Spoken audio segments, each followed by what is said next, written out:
Hi students, कैसे हैं आप? आशा करते सब अच्छे होंगे। आज हम आपके लिए नेक्स्ट क्वेश्चन लेकर के आए। इससे पहले हमने पारतंत्र के बारे में पढ़ा था और शायद विलुप्तता के सहजीविता के बारे में भी पढ़ा हुआ था। कई क्वेश्चन हमने ऊपर किए हुए थे। हमारी प्लेलिस्ट में बहुत सारे क्वेश्चन आप देख लीजिएगा, उसके आधार पर अपनी तैयारी कर लीजिएगा।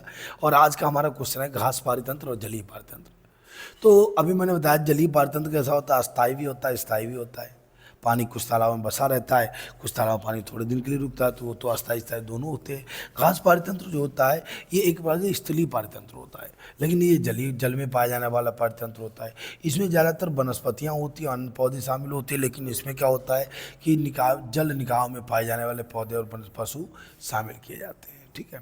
दूसरी बात क्या होती है कि घास पारितंत्र जो होता है भूमि पर पाया जाता है, लेकिन ये केवल पानी के अंदर पाया जाता है, उसके आसपास पाया जाता है। ये प्राथमिक उपभोक्ता केवल शाकाहारी होती है घास पारितंत्र में, लेकिन यहाँ प्राथमिक उपभोक्ता प्लवक होते हैं, प्राणी प्लवक होते हैं। ठीक है, कोई जरूरी नहीं शाकाहारी हो, प्राणी प्लवक होते हैं। लेकिन द्वितीय के उपभोक्ता हमेशा घास पारितंत्र में मांसाहारी छोटे होते हैं, लेकिन इसमें क्या होता है छोटी मछलियाँ भी आती हैं। ठीक है, कीट भी आते हैं, छोटी मछलियाँ, ये सारे द्वितीय उपभोक्ता के अंतर्गत आते हैं। तो ये हमारा घास पारितंत्र हो गया। अगला क्वेश्चन हमारे पास है हीमोग्लोबिन। हीमोग्लोबिन तो आप जानते हैं कसौरी कैसे हम लोगों में क्या होता है लाल रक्त कणिकाएं WBC में पाया जाता है। लेकिन जो घास होती है, आपने कई घास जैसे बथुआ की आप बात करो तो बथुआ को अगर आप ऐसे उखाड़ते हो तो बहुत ही लाल लाल रेशा ऐसा निकलता है, आपके हाथ लाल हो जाते हैं। बहुत सारे ऐसे होते हैं पौधे जिनकी जड़ों में लाल रंग निकलता है, हल्का गुलाबी रंग का, ये बिल्कुल लाल नहीं होता, हल्का गुलाबी रंग का होता है। तो वो क्या होता है, ये हमारा लेग्यू हीमोग्लोबिन कहलाता है। इसका काम वहाँ तो हीमोग्लोबिन क्या करता है, ऑक्सीजन का परिवहन करता है। O2 CO2 का संवाहक होता है, चमकीले लाल रंग का होता है, लेकिन ये लाल रंग का नहीं होता है, गुलाबी लाल होता है। ऑक्सीजन का संवाहक होता है, लेकिन ये केवल ऑक्सीजन अवमार्जक का कार्य करता है। ये O2 को ऊतकों को पहुंचाता है, लेकिन ये नाइट्रोजनियस एंजाइम की सुरक्षा करता है, केवल नाइट्रोजनियस एंजाइम की सुरक्षा करता है। लेग्यूम कुल के पौधों में जड़ ग्रंथियों में पाया जाता है। लेग्यू हीमोग्लोबिन, लेग्यू इसीलिए वर्ड बोला गया है कि लेग्यूम कुल के पौधों की जड़ ग्रंथियों में पाया जाता है। अगला क्वेश्चन हमारा है बायोलॉजिकल ऑक्सीजन डिमांड। ठीक है, तो बायोलॉजिकल ऑक्सीजन डिमांड क्या होता है, BOD क्या होता है? BOD होता है जल की शुद्धता का परीक्षण करना। क्या कैसी इसकी परिभाषा होती है कि अभी हम आपको BOD पहले दिखा देते हैं। BOD जो है माप होती है। BOD क्या होती है? VOD of water.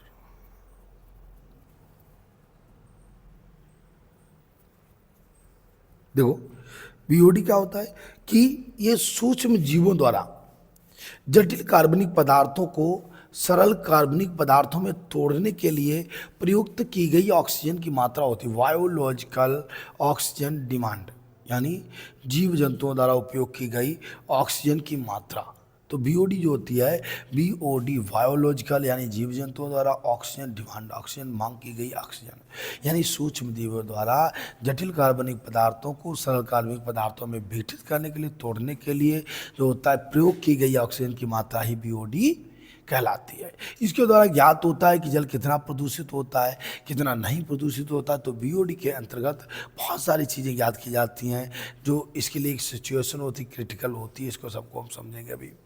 देखिए, तो ये BOD के चित्र भी आपको दिखाए गए हैं, BOD कैसे निकाली जाती है, लैब में किस तरीके से इसको बनाया जाता है, BOD किया जाता है अलग। तो देखते जरा बायोलॉजिकल ऑक्सीजन डिमांड क्या कहलाता है। क्या होता है बायोलॉजिकल ऑक्सीजन डिमांड?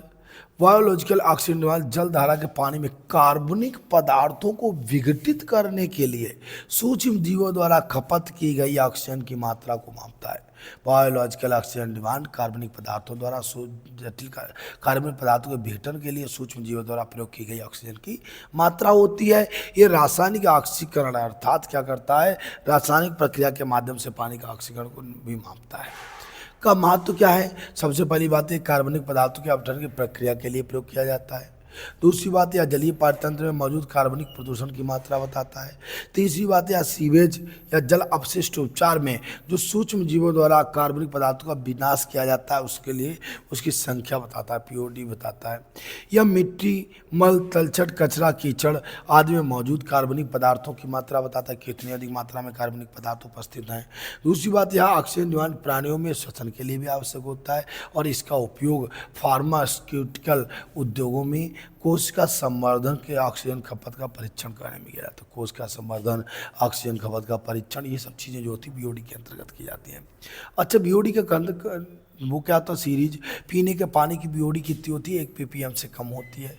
बस्ती का नाली का गंदा पानी कितना होता है? 250 से 400 ppm होता है।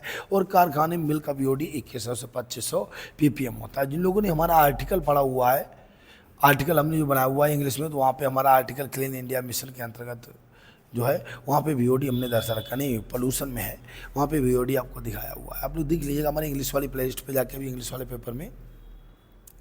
आज का हमारा लास्ट क्वेश्चन है उत्पादक और अपघटक में अंतर। तो उत्पादक का मतलब क्या होगा? वो सरल कार्बनिक यौगिक जो होते हैं उनको जटिल कार्बनिक यौगिक में बदलता है। लेकिन अपघटक क्या करता है? ये जटिल को सरल में बदलता है। पहली बात बहुत सरल है, एक सरल से जटिल बनाता है, जटिल से सरल बनाता है, ठीक है। दूसरी बात, उत्पादक में क्या होता है? प्रकाश ऊर्जा रासायनिक ऊर्जा में बदली जाती है, कार्बनिक यौगिक में इकट्ठी कर दी जाती है। लेकिन यहाँ क्या होता है कि संचित ऊर्जा जो होती है उसको पुनः वातावरण में भेज दिया जाता है, ठीक है। तीसरी बात, ये खाद्य श्रृंखला को शुरू करते हैं लेकिन ये खाद्य श्रृंखला का अंत करते हैं। ये हमारे उत्पादक और अपघटक की कहानी। खाद्य श्रृंखला में लास्ट पॉइंट में अपघटक ही आते हैं। तो ये क्वेश्चन भी हमारे मोस्ट इंपॉर्टेंट है, उत्पादक अपघटक देख लीजिएगा। और जो है हमारा वीओडी मोस्ट इंपॉर्टेंट क्वेश्चन है, बायोलॉजिकल ऑक्सीजन डिमांड, और उसके बाद में हीमोग्लोबिन, लघु हीमोग्लोबिन में अंतर, प्राथमिक द्वितीयक उपभोक्ता, इसमें हमने बात की था। हमारा ये क्वेश्चन अगला, घास पारतंत्र, जलीय पारतंत्र। तो ये 3 क्वेश्चन हमारे पास है, तीनों अंतर है और मोस्ट इंपॉर्टेंट है। इनको बढ़िया चाह तो आप सेल्फी ले लीजिएगा। ये हमारा घास पारतंत्र है, फोटो खींच लीजिए इसकी, स्क्रीनशॉट ले लिया करो ताकि आप उसको बाद में पढ़ लिया करो। दूसरा हमारा है हीमोग्लोबिन और लघु हीमोग्लोबिन में अंतर। ये आंसर आप पाएंगे नहीं, मैंने बहुत दूर से प्रयास करके बड़े ढूंढ करके सर्च किया आपके लिए, तभी आंसर आपके लिए बनाए हुए हैं। तीसरा नंबर हमारा है बीओडी, बायोलॉजिकल ऑक्सीजन डिमांड। और चौथा क्वेश्चन हमारे पास है, ये बीओडी का ही है, इसको देख लीजिएगा। 7-6 पॉइंट है, 4 या 5 लिख देना, कोई दिक्कत नहीं। फिर है उत्पादक और अपघटक में अंतर। और आज के लिए जो है जय हिंद। आप लोग लगातार प्रयास करते रहिएगा, सब्सक्राइब भी कर दीजिएगा और उसके बाद में शेयर जरूर किया करो ताकि अन्य लोग भी पढ़ सके, उनको भी लाभ मिल सके। जो लाभ आप उठा रहे हैं सबका, क्योंकि आप दूसरे की मदद करेंगे तो भगवान आपकी मदद करेगा। आज के लिए जो है जय हिंद।